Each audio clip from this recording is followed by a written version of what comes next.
Three, two,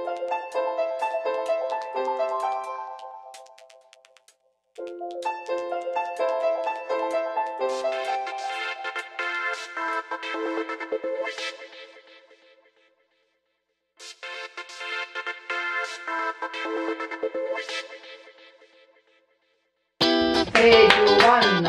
So welcome everyone to Praktis atau Praktis Inggris episode 3. Selamat datang di episode ketiga dan selamat datang juga di tahun baru 2020. Yeah. So before we are starting our regular English practice, how technically let's start with mundane tradition that we have every New Year. Do you have any resolution too for this tradition? Actually, I don't have any resolution every single year, every New Year, because I am a person who is following the flow of my life. So I don't have any target or resolution. But for this year, I just want to have, or I want to become an MC of big music event. Any big music event that you target? Yeah, because I have sent my curriculum vitae to the next event in February 2020, and the artist, one of the artists is Shilon 7. And even they open everyone to I don't know, but I asked them. I asked them via social media. So the admin said that if I wanted to be the MC, just send my email, my curriculum vitae via email. So you try a lot. So I am waiting for the reply. Wish me be the MC there. So there is no internal factor, maybe your. I don't even know them actually. I don't even know them. You have a strong, a large relationship with some event. The committee is from. I heard, I heard they are from ITB. The committee of that event, that music event. Yeah, so, from ITB, So their circle is not familiar with because the concept of the event actually doesn't need an MC too much. Actually, because there will be two stages.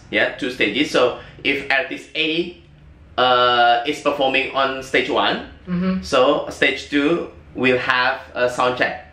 So when the performer finish here, and then it will continue to stage 2. So there will not be much time to spend to wait for the next artist actually.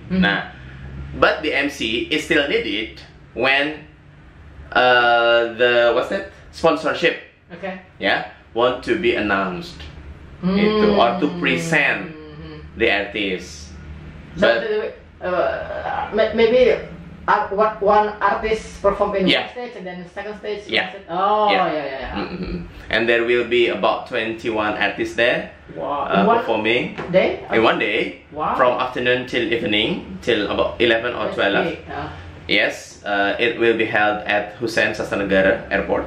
It could be tuition fee. I mean, not tuition. I mean. Yeah, of course. There will be ticket to watch that show, and I think it will be the first biggest music event in Bandung. Because as far as I know, this will be the first time for an event of music festival held in Hussein Sastranegara. Before that, as far as I know, there has been Inbox or Dasha, used that place to hold their live music event there. But for local event, this may be the first time. So I target this much. So everyone sitting. No. The audience will be standing, of course. Outdoor. Will be standing. What about rain? What if? Okay. Let me give you my experience. My last event I visited at Pusanif, it was raining heavily. Yes. And then it was when Rizky Febian performed. Good. Then after 1.5 song he sang, the electricity was off. Exploded? No, I mean just off suddenly. So when Rizky Febian and then he was picked up by his crew, by using umbrella, of course, and then went to the backstage. After about 10 or 15 minutes, Rizky Febian went out with his crews, and then they gave us gesture of asking for apologize. So he stopped. He couldn't continue his performance. And then he just gave us his merchandise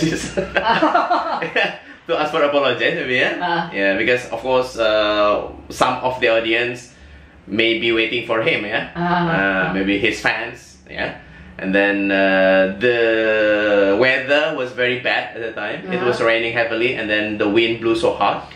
So the instrument, the music instrument could not be on.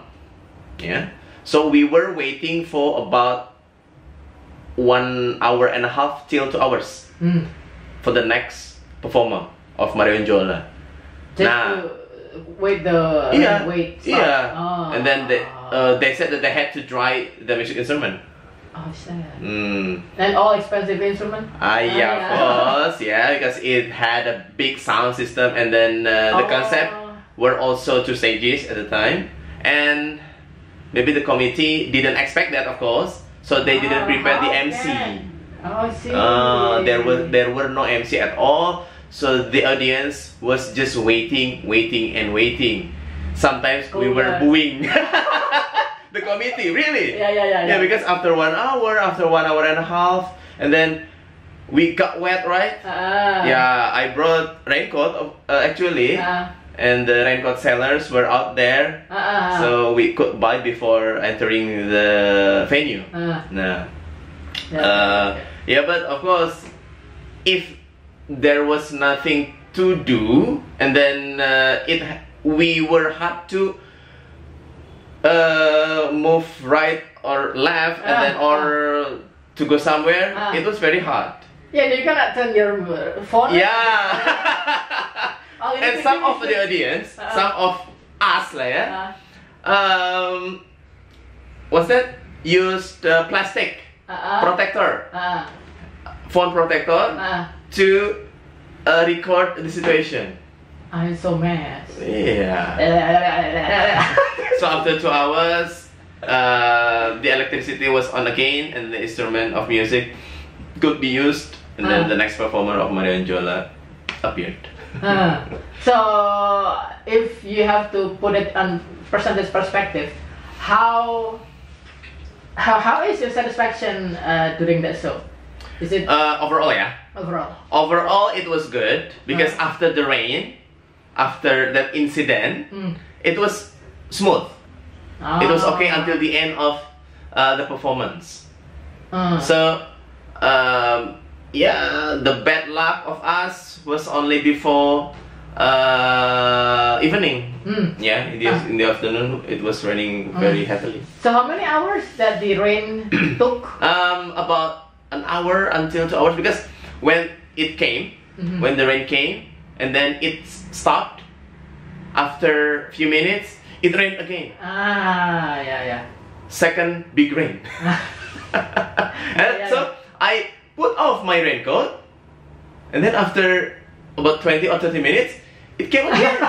So I put on my raincoat again, really. After the second, I didn't take off my my raincoat, because I was afraid of getting the third big rain. So your feet have to wet? Of course, because my raincoat was only the upper. I just brought the upper part of my raincoat. That's miserable. My jeans were wet. My shoes were wet. Itu berapa jam acaranya, Pak? until it finished at 12:30 malam. Oh my god. Jadi almost in 6 hours you wearing that wet until it was dry. Finally it was dry again. It was my first time of watching concert experience to get wet. Seberat itu gitu ajiannya. Yeah. we know that it was rainy season, but a day before I went to Ciwidey. Yeah, I went to Ciwidey and it was sunny. It was normal. Yeah. So I expected the following day would be okay, right? Yeah. But it was on the contrary. But I still prepared my raincoat in my bag. Ugly. But still. Yeah, because I just brought the upper part. There's always a modification after the... Maybe it was unforgettable moment in 2019 actually. Because it is technically one of the most painful experience. Yeah, painful, but hard to conquer. But it's okay. Okay, we have learned our lesson in 2019 now. Yeah. Return on the same year with a different story from another part of the world. We are talking about 10 love stories that ended in murder. Because I think this video is published in a Valentine month, so it is relevant for us to talk about this relationship and love story. Yeah. With the combinations of gloomy story and murder and criminality. So, from this title, we can get or we can take two sides. Yes. Love, murder. Yeah. Two different oppositions that need to go on the same page. Yeah. To become on the same one. hand, and the same person. That's the world. That's how the life is. There's always competition. Okay. Beauty and the Beast. Okay, let's start the discussion? Yes, let's start again. Okay. Let me read 10 love stories that ended in murder. Okay. Dan McCaverty once said that love hurts. Yes. Well, that's a bit of an understatement. Love can kill. Throughout history, rejected Romeos and jilted Juliets have dealt with heartache by filling bodies full of lead and leaving corpses in their wakes. Okay, this is number 10. Okay. What's that? Okay. The murder of Gaston Calmet. Paris is a city of love. Yes. But wherever you find amour, you're bound to find murder. Take the story of Henriette Reynaud, for example. In 1911, the French socialite married Joseph Caillaux, a career politician and notorious Casanova, who dumped his first wife for the lovely Henriette after he became prime minister. As a member of the center-left radical party, Joseph made quite a few enemies thanks to his pro-German policies. But even after he left office in 1912, he remained an influential figure. That didn't sit well with Gaston Calmet, the editor of Le Figaro, and one of the Caillaux' biggest critics. Convinced Joseph was a threat to France, Calmet planned to destroy his reputation. In 1914, Calmet shocked Paris by publishing a love letter between Joseph and his first mistress, Beth Guedan. With Caillaux' private life on display, Henriette began getting nervous. During their adulterous affair, she and Joseph had exchanged numerous letters, and gossip around town said Calmet planned on publishing those too. Partly to protect her husband and partly to safeguard her secrets, Henriette decided to pay the newspaper editor a visit. On March 16, 1914, Henriette entered Calmet's office with a scarf concealing both hands. As she walked inside, she challenged the journalist with, "You know what I have found?" Clueless, Calmet responded with, "Not at all, madam." That's when Henriette whipped a Browning automatic out of her hand warmer and shot Calmet 6 times in the stomach. As police officers surrounded her, Henriette boldly declared, "Do not touch me, I am a lady." During a sensational trial, Henriette picked up the stereotype that women are governed by emotion. Henriette. Yeah, see? Yeah. Men by logic. She sprinkled her testimony with references to the unconscious and the nervous system. Swayed by her argument, the all-male jury took less than an hour to reach a verdict of not guilty. Okay. Vindicated, Henriette went on to study art and write a book before her death in 1943. Henriette, you had killed your mate. And luckily you have a strong argument. Yeah, as a woman, as a woman, stereotype, woman always had apa tadi? Emotion, then logic. And we are always blamed. And anehnya bisa selamat gitu. Not guilty. Between 1914 and 1912 kan? You can survive by that simple reason. And then finally he wrote a book. And she wrote a book. She became an author. Maybe the book talk about her story, maybe from the perspective of from her. Maybe she wanted to change the way of the story. She liked some of the parts, itu. So it became. Ya sekarang aja. Apa? Wingernya habis. Lihat aja, skip aja. You have to edit this one. That's Mr. Editor. So we come back to our argument that women are controlled by emotion. Most of them. Of course, not all of men. Hey, woman, you have to know, not all of men are controlled by logic. We only have feeling, we have feeling too. We have emotion too. But maybe it is dominated by logic, right? But it doesn't mean that we only think by logic, right? Exactly. We don't always think logically. Because there is also many artists, male, right? Male artists, famous painter or famous sculptor. If they don't have emotion, there's a possibility they can make that beautiful masterpiece. Right? The works, like they only use the logic, there's no way they can make that masterpiece, right? Masa logic terus, nggak mungkin bisa bikin sebuah masterpiece kayak gitu. Because I think the feeling was involved in that work, right? Or masterpiece. Even because you are a music lover, you find a lot of music. I mean, penulis lagu, penulis lagu, lyricist, cowok kan. They also can make a beautiful lyrics too, right? Based on their emotions. When they feel something, right? When men feel something, we can make it into a song, for example. Poetic lyrics. Jika mereka poems, poetries. Jika mereka logic terus, nggak mungkin kayaknya bisa ya. Hey, we can cry.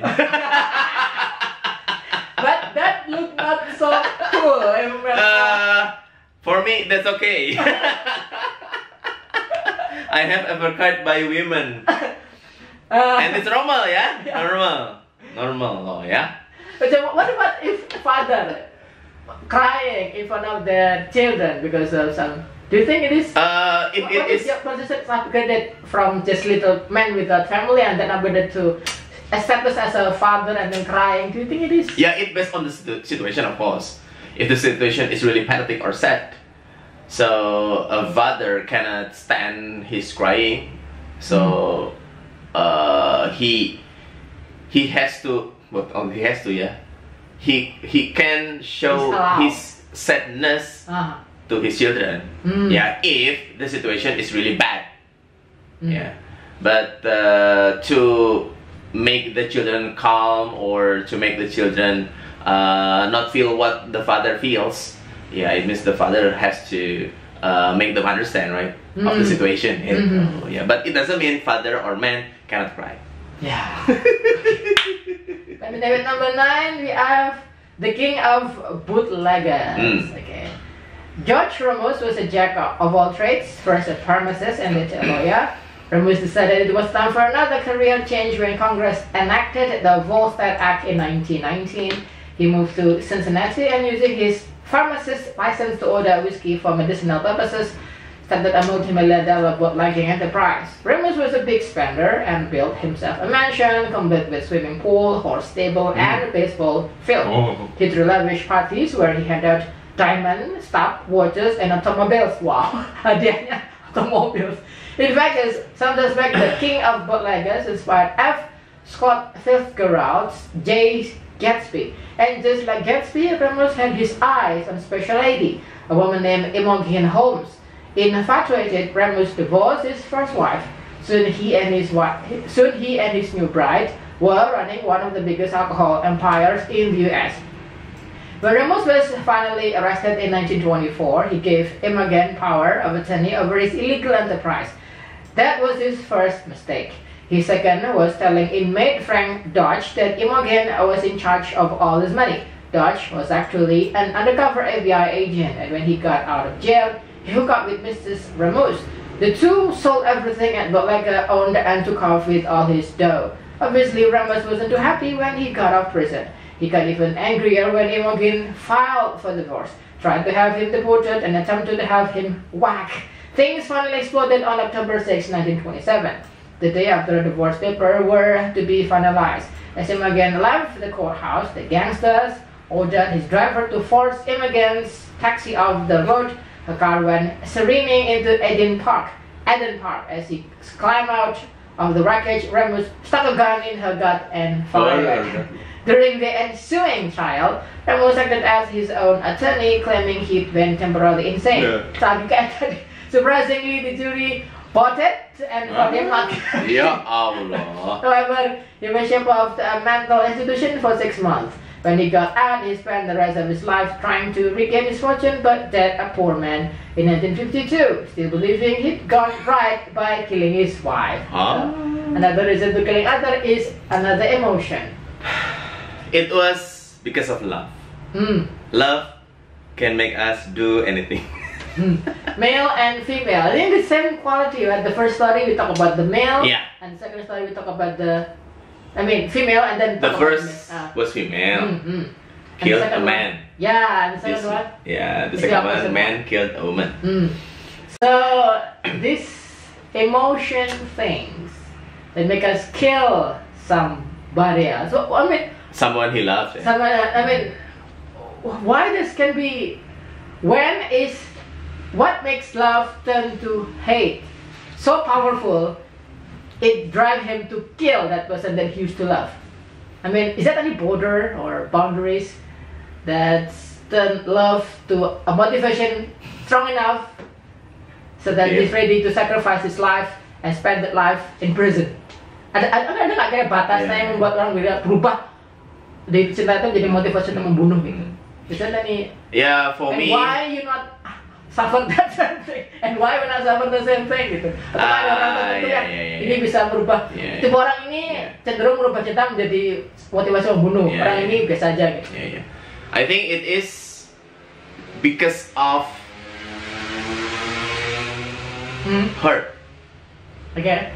When we are hurt by someone we love, jealousy comes. Yeah. The broken heart, the jealousy, at least for me, From our personal perspective. Make me do anything by big emotion, and I can do anything without thinking first. Maybe this what he had thought before killing her mate or his mate.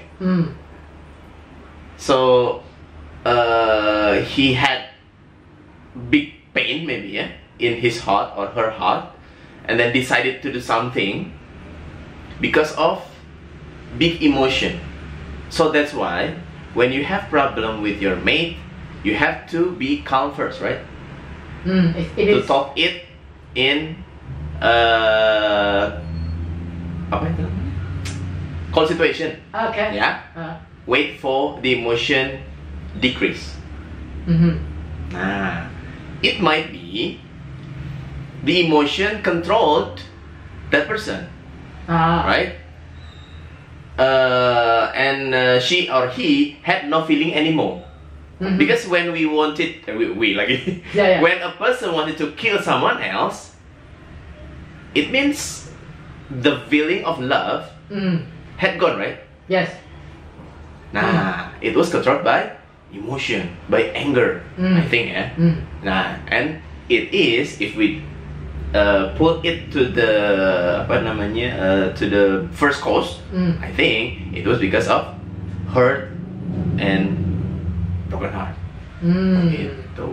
That someone he or she loved did something wrong. Gitu. It seems there is no cure that can solve that situation, right? When people have problems. Yeah, actually it depends on the person. If the person has a big emotion, it's easy to be angry. I mean, big obsessed with the main. Yeah, one of them is big obsession, ya. Big obsession. Yeah, possessive. Terlalu obsesif gitu. Setiap pertama gitu. Yeah, obsession and then obsessed, sorry. And he or she is possessive. Yeah. Crazy about that the mate gitu. That mean the message is do not obsess with someone. Yeah, it is hard, because it's a feeling, and actually we can control what we feel, right? Yeah, we cannot know the border whether it is too much or we don't know. Right? Yeah, we can just feel it. Apa ini kelewatan atau nggak sih? Nggak tahu kan? Maybe person A says it is too much. Person B it is normal. Person C it is too blah blah blah. But as we feel, we just feel it normally, right? When we love someone. Lalu orangnya gimana? Yeah, it is normal, right? Yeah, for us, who feels that feeling of love, it is normal.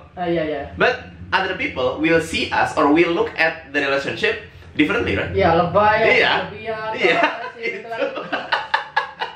Ketika kita diomongin juga nggak kita apa-apa. We don't care. Yeah, we don't care. Yeah, because you don't feel what I feel. Yeah, exactly. Yeah, that's the basic argument, right? Same argument everywhere kayak gitu. Yeah. Dan dia nggak bisa ngurangi gimana cara ngomongin, aku jadi nggak tahu. Iya. Kurangin dong, jangan obsesif. Gimana caranya? They can advise, of course. Yeah. They can advise, but whether we accept the advice or not, it depends on us, right? We're not the king of our emotions, right? Iya. Kita ini nggak bisa naik turun nggak bisa gitu. Kalau bisa gitu enak kan turunin. Because there is no control of feeling. I think. Jadi kata-kata we have to control our feeling itu berarti itu nggak not 100% correct kan? Nggak bisa. Yeah. Before I think you have passed 30 minutes. That means we have to close our first. We continue in the next part later. Yeah, second part of our discussion with the same topic. Thank you everyone for your time and understanding. See you again soon. And goodbye. Bye bye.